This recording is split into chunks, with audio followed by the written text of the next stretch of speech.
Welcome back, folks. After waiting for what seems to be ages for Crimson Desert to release, it's finally here. And I have been playing this game for about 8 hours now, so I wanted to give my first impressions on what I saw so far. For a full review, you will have to wait a while because, well, after 8 hours, I didn't even leave the first town and the area you get into at the start of the game. Keep in mind there will be spoilers of like some starting locations and some story-wise, but only at the very start of the game. Although narrative-wise there isn't really much to say anyway, as I haven't even scratched it, and all of the pivotal moments I'm of course going to avoid talking about in this video. So far what I've been doing are mostly side missions and just stuff around the town, exploring the area and trying to figure out everything because oh boy, there is a lot. Our story begins as Greymanes are attacked by Blackbears, a rival clan I guess, and Cliff as a character is very stoic where we meet him, and by that I mean he really doesn't say that much, which seems to me that the idea from Pearl Abyss here is that they remove having a fully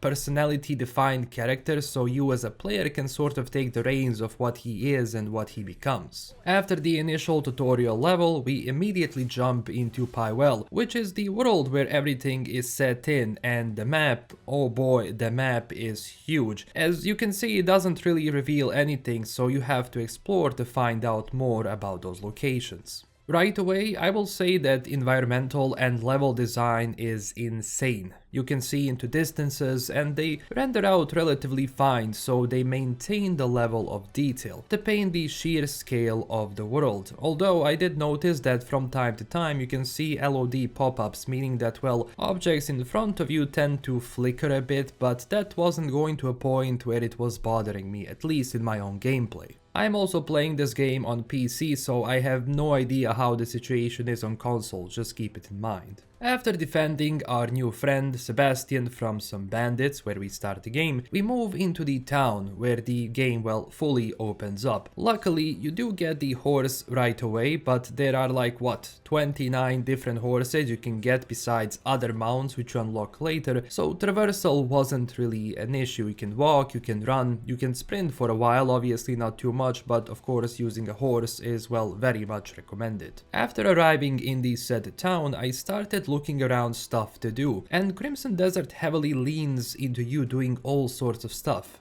primarily running errands for villagers or bringing them all sorts of things. I also found a notice board where they were looking for workers to get some trees and logs and mine some ore, so I set out to see what was that all about. After talking to the local smith and a trader, they gave me an axe and a pickaxe to get it, and yes, there is a full mechanic of bringing down trees to get the logs and minerals on stones, which I do like. I mean, I'm a big mechanic guy, so just having that option and just that level of detail was fantastic to see. Although before we proceed, I do want to talk about controls and buttons. I'm playing this with keyboard and mouse. Controller was recommended, but the moment I turned on my PlayStation 5 controller, I started hearing some audio crackling noise that I just didn't know how to solve. I also tried going into Windows settings because, I mean, DualSense tends to sometimes override some settings and controls, but even that was fully disabled and I just couldn't figure it out, so keyboard and mouse it was. But there are so many controls to pay attention to that even when I try to rebind them, I realize that this game is very careful about how it does it because, well, different items, different things and stuff you do will repeat some of those controls. So rebinding stuff just created more problems than solutions, so I just, left it as it was. So it takes a while to get used to it, as for example holding escape or pressing it does different stuff where you have to then scroll to go into different, for example, options of inventory and all that. Then holding control and left mouse button to reflect your sword and solve different stuff with that. Then during fights, different combos rely on you holding shift or not, depending if you want to stab or slice, or by pressing both left and right mouse button. That's a whole different attack. Then there is also F2 and F3 for equipment selection, and F3 to select what food you want to consume. It's wild, so I really think they need to figure out how to revise that, because the more you play, the more abilities you unlock, the more items you get, the more buttons you have to think about, and honestly it can be overwhelming at times. At least during combat I sort of got the hang of it relatively fast, so it wasn't that big of an issue. There is also no difficulty option here, so difficulty scales with how far you stray away from the starting location. So do not rush to other locations before getting better equipment and upgrading it, because you will not make it. In any case, as I started getting logs and such, I saw a strange location, so I proceeded to see what it was all about. And interestingly enough, besides upgrading your skills by using abyss stones, some you learn by observing things and what people do. So I found this new ability, I got inside, but I got stuck, as by that time I didn't really have the necessary abilities to solve the puzzle itself, so I just went and continued with my quests. After some story moments happen, we find ourselves in a strange place where there was some platforming and puzzles, and that's where we also unlock Axiom Force, where we can move objects around. This will be useful for later on some puzzles and stuff, even during fights, because it requires you to think about what abilities and how you want to use them to solve different things. Smart, I guess. I mean, there isn't really too much hand holding, like, I don't really have a problem with that. My only problem is being that if you rush the game and, for example, go straight into something else, or you try to maybe run into a different location in the world itself, you will be in trouble because you need those abilities. At the end of all of that, we also get the wings, which make you fly if you jump off of different stuff, so it makes going off of like buildings and mountains a little bit easier. But keep in mind that this actually takes your stamina, so don't overuse it, because if your stamina drains, you are screwed. I mean, if you played Legend of Zelda stuff, you know what I'm talking about. It's better to keep a sliver of it in case you are falling, and then activate it right at the very end, at least until you don't upgrade your stamina points, and then later on you're gonna be able to do different stuff. Then I remembered, hey, that puzzle over there, maybe I can probably solve it now because, well, I have more abilities. So I went up there, did the push ability, which I also got, solved it, and got an abyss artifact to upgrade my skill, so that was, you know, out of my way. And the abilities themselves can differ in various stuff, from stamina, health to attacks, and depending also what stuff you're going to unlock. There isn't really too much, like this is not going into Path of Exile level of like skill making, but in any case it's mostly going to give you like more damage and just bigger numbers, so you can then utilize all of those, well, items and weapons, and just be better at combat by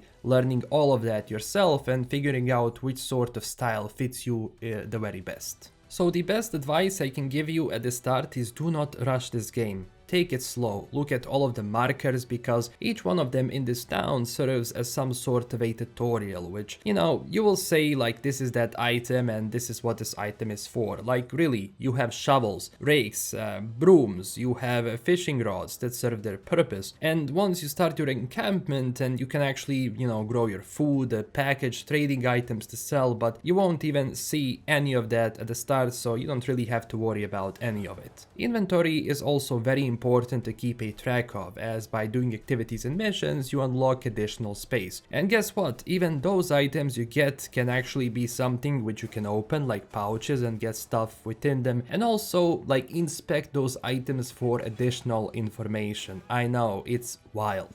You can also buy some additional bags to increase that, but don't hoard anything. There is really no point. Just sell stuff which you don't need. For example, if you pick up every single item you see, like really from catching butterflies, critters to empty flasks and everything else, like just sell it. Because later on, as you do explore here at the start, you might find some like items which let's say are made of gold or something. Even that, just sell it, because ultimately money is going to be the king at the start of the game, or well, silver. And you might say, but LKM, I can just store it. Well, there is a chest in like the starting tent, but you cannot place those items inside, at least right now. And there is also a bank in this game, which funnily enough you can also rob, but you can buy space, so you can deposit gold bars, which are investments that can rise or fall. Yes, there is investing in Crimson Desert. I think every single feature you can think of, this game has it, and I don't even know like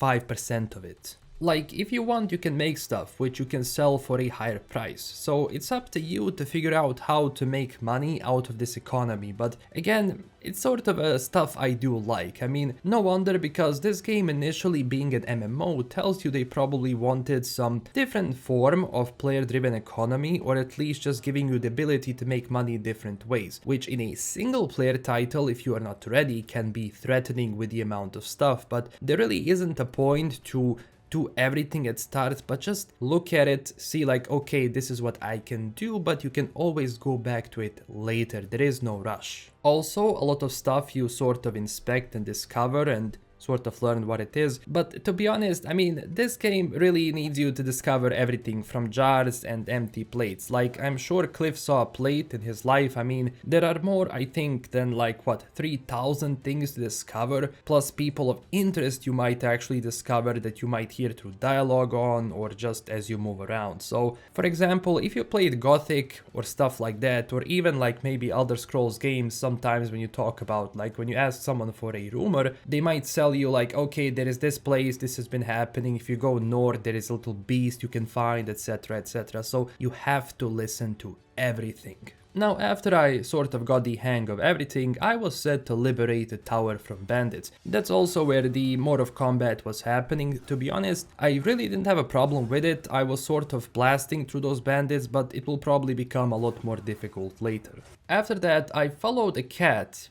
Yes, a cat, to that initial puzzle area which I already discovered, so I sort of figured it out before it, but even then I unlocked a new ability which does different stuff like restore stamina, so that's also another keybind and another mechanic to think about. So for the rest, you really have to keep your eyes peeled. I mean, the game has recipes and stuff and valuables to pick up everywhere. Like, for example, within the city there is this house. The door is locked, but I saw there is something inside, like a recipe. So I climbed through the window, opened it, and got it. I mean, this game does require some brain power, definitely. Then coming back into town, I also saw some posters of criminals I can either bring dead or alive. So I channeled my inner Arthur Morgan and I went bounty hunting, grabbed the dude, slapped him a few times and brought him to jail. Then I saw like 10 different bounty posters appear in that same town. I don't know if they reappear constantly or it's just this much content which unlocks straight away. I have to figure that out, because the more bounties I